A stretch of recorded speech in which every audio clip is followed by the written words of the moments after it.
Welcome to Our Girl Relationships. We talk about the problems people face in their day to day lives. Let's start with the video. For some background before getting into all of the current mess, let me introduce you to Rick, my ex-husband, and my ex-mother-in-law, Rose. I was married to Rick for 5 years before we separated due to a barrage of reasons. Cheating, lying, manipulation, you name it. Besides having an absolute shit person for a husband, I also had a very shitty mother-in-law who undeniably enabled her son's behavior and created him into the monster that he was. So we separated and I immediately went no contact with him. I blocked his number and blocked him on all social media. It's been 3 years since we separated altogether, and I haven't been in contact with him or his mother ever since. I've been with my current partner, Adam, for the past year and a half. I fell pregnant with his child after about 8 months of us being together, and since things have been working out so well between us, both financially and emotionally, we decided to keep the baby, and it's been going good so far, guys. 9 months went by like nothing, and I was taken to the hospital to give birth 4 days back. It all went well. I had the most supportive people around me, Adam, my sister, and my parents. It was truly a blissful experience for me, and when my baby girl was placed into my arms, all the pain that I ever went through faded away. I was the happiest that I'd ever been. But sadly, the bliss and happiness weren't long lasting because just a couple of hours after giving birth and getting some rest, I felt someone barge into my room. The footsteps were so loud that they immediately caught my attention through the attempts to hush them. If that wasn't enough, my anxiety just increased more when I realized that the hurried footsteps were leading to my room, and it didn't take too long till I realized my worst nightmare just came true. It was none other than my ex-mother-in-law at the door. She barged inside and stood right in front of me as if she was just waiting for this moment. I was terrified because there was no one in the room except for the two of us. Adam had gone running some errands, and my family and friends had left to give me some rest time. I knew I had to deal with her by myself, so I started by asking her how the frick did she even get here, and her response, "I will always find a way to get to my grandchild that you kept me away from for so many years. I'm not ready to forgive you for being such a horrible daughter-in-law, but I will forgive you because you gave birth to my grandchild, one that I've wanted for so long." Her sentences sent shivers down my spine because it felt like I was watching madness unleash in real time. I was speechless, unsure of what to say, and to make things worse, yes, you read it right, Adam walked in around that moment, and instead of helping the situation de-escalate, everything just worsened from there onwards. My ex-mother-in-law not letting anyone speak and just screaming her heart out about how I've been keeping her and her son away from the child that belongs to them simply because they cannot afford to give me the expensive life I want to live. Adam stood there stunned. The confidence this woman held in herself was astounding. I immediately decided to call security because that was the best thing I thought I could do for myself at that moment. Needless to say, ex-mother-in-law exited just as dramatically as her entrance, screaming herself outside. There was awkwardness filled in the room later, at least for Adam. As for me, though, I was just clueless. I had so many questions. How the hell did she even get in here? Where did she find out I was pregnant? My mind was clouded with thoughts, but I knew I had to first talk to Adam, who, shockingly, seemed to be more convinced by ex-mother-in-law. I mean, he didn't admit that openly, but the look on his face gave it away that he was having second thoughts. It was heartbreaking because everyone knows, Adam included, that I haven't been in contact with these people since God knows when. Ever since this went down, I decided to move into my parents' place for the time being rather than our shared apartment. I told Adam I needed some good and long rest, and although he seemed to agree and understand, I know deep inside he knows just as well as I do that I haven't left because of that reason, but oh well. He made no attempts to stop me or even contact me for that matter of fact, ever since all of that has gone down. I feel completely shattered. It's as if my life is turning upside down completely and there's absolutely nothing that I can do about it. Is there even a way out of this? What the hell do I do here? Any advice would be much appreciated. Update 1. Many of you guys were asking me for an update regarding some more background about my ex-mother-in-law.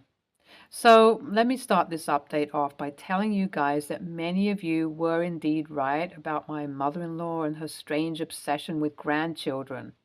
The obsession mainly stemmed from the fact that my sister-in-law couldn't have children of her own, and mother-in-law just couldn't bear the thought of not having grandkids of her own. So, as a result, as soon as she realized that I had gotten with Rick, she began harassing me to have kids. Needless to say, that never happened because of the dysfunctional relationship between Rick and me. I hope this gives you guys more context about what kind of a person my ex-mother-in-law is. As for the actual update, today I received a call from Adam. He's told me he wants to meet and talk, which I agreed to because we indeed have a conversation that needs to happen. Besides that, I also decided to message Rick and my ex-sister-in-law up front to ask them about the situation. There's not much that's happened after that. If anything, I just hope for the best. Update 2. So, I finally met Adam today and it was tough, but it was an eye-opening conversation. Adam came forward and confessed how he definitely became insecure and had his doubts after hearing my ex-mother-in-law speak with so much confidence. He expressed how he felt so lost when I decided to go live with my parents. This leave left him questioning everything, but at the same time gave him time for thinking everything through, realizing just how much of a mistake he was making by not reaching out to me. Finally, he ended his side by apologizing for not being as supportive as he should have been. And what was my answer to that? This might come off as a bit shocking, but I apologized too. I knew exactly where I had gone wrong in this situation, and that was at the point where I decided to leave for my parents' place instead of talking things through. But apologizing doesn't mean that I was ready to accept and return to normal, which I've told Adam that clearly, and he seems to be understanding. I've told him the only way I'd consider his apology is if he considers going to couples counseling, which he surprisingly agreed to. As for Rick and my ex-sister-in-law, I received their replies too. Rick, very surprisingly, replied to me in an extremely calm manner. That man truly seemed like he's changed with his new job and new wife. He's explained to me how he's out of contact with his mother. Sister-in-law had something similar to say, but one thing that both of them told me, and boy, did it turn out to be true, was that there was a high chance that mother-in-law found out about my pregnancy through my parents. It was shocking to hear. I wasn't ready to accept it because why would my parents, who saw me cry over Rick, be in touch with my in-laws? I have no idea why, but Rick and sister-in-law hit the bullseye for me. The way my parents flipped out as soon as I confronted them with the information I had found gave it all away to me. "We're just trying to do what's best for you," they said, and all I could do was laugh at their faces because today I could see the same madness that I saw in ex-mother-in-law in them. So currently, I've moved in with my sister who's absolutely pissed at my parents. As soon as they realized I wasn't messing with them when I said I was going no contact, they're suddenly going absolute ape shit because they're losing contact with their only grandchild. My sister is child-free. But well, before you guys ask, I'm not going to let them have it. Update 3. Today, I celebrated my daughter turning 6 months with my fiancé, Adam, and thought to myself, what better way to celebrate this day than by posting on this subreddit where I had posted about the mess I had fallen into when my daughter was just mere days old. To give you guys an update about my life, I've moved back in with Adam. gone no contact with my parents, and filed a restraining order against ex-mother-in-law after she tried to break into my sister's house. Trust me, it was a lot to take in, but thankfully, with the help of Adam, my sister, my friends, and you guys, this journey was much easier. Now, all I hope is for the betterment of my ex-mother-in-law and my parents, hoping that they finally get out of the rut of bringing Rick and me together and being obsessed with having grandchildren so that one day they can enjoy what life truly has to offer. I'm sorry that you had to go through all of this, OP, but don't you think you should have waited a bit longer before deciding to have a child with Adam? I mean, at least that would have given you a sense of judgment towards him, but I guess it's almost better late than never. Adam's reaction was suspicious, OP. Do you think your ex-mother-in-law might have reached out to him before coming to the hospital? I mean, what other way does she have to get the deets about your delivery? Next story. I, 24, female, moved abroad with my boyfriend after graduating from university 18 months ago. One of my best friends from uni, Callum, 24, male, returned to start his PhD and is living in a shared accommodation block. I was visiting my family back home this weekend and had arranged a date to visit Callum and see my old uni town again, and had then planned to go to the airport from there, as it's way nearer than my hometown. Callum had offered me to crash on a blow-up mattress on his floor, and I very happily accepted rather than shell out on a hotel. When I got to Callum's, he had invited his friends in the block to hang out, and I met his new girlfriend Hannah for the first time. They'd been together a few months, but we hadn't had the chance to meet yet. I liked her loads at first and thought she and Callum was super sweet together. I've known Callum for ages and I'd never see him this happy. When the group started to break up for the evening, she asked me where I was planning on staying for the night. I was surprised that she didn't know and told her what Callum had offered. She then took me outside and asked me to please stay somewhere else that night as she felt uncomfortable with a female friend staying in his room. I didn't really have anywhere else to go, so I said that unless she could help me with a hotel room at this late stage, I couldn't really go anywhere. She then said that I was disrespecting her boundaries with her boyfriend and that in any case, now she was going to stay with Caleb and it would be inappropriate for me to be there. She lives in the neighboring block, so I asked her why she couldn't just return there. And she said she had the right to decide which women get to share her boyfriend's room, especially if it's an old female friend who I don't know if she's had a history with him. To be clear, there is no history there at all on either side, and I told her this. But she said she had no way of knowing if I was telling the truth. Again, I refused to leave. We had arranged this ages ago, and she couldn't just undo that last minute unilaterally just because she was his girlfriend. And with that, I went back inside and we said nothing more on it. I stayed the night on the blow-up mattress and left really early this morning. I'm at work now and just got a text from Caleb asking if we can call this evening because he just got a text from Hannah saying that I disrespected her boundaries and that he needs to cut me off. He's one of my closest friends and I don't want to lose him, so I'm wondering if I should apologize. My boyfriend thinks this is ridiculous, and if anyone needs to apologize, it's her. But at this point, I'm not sure. AITA?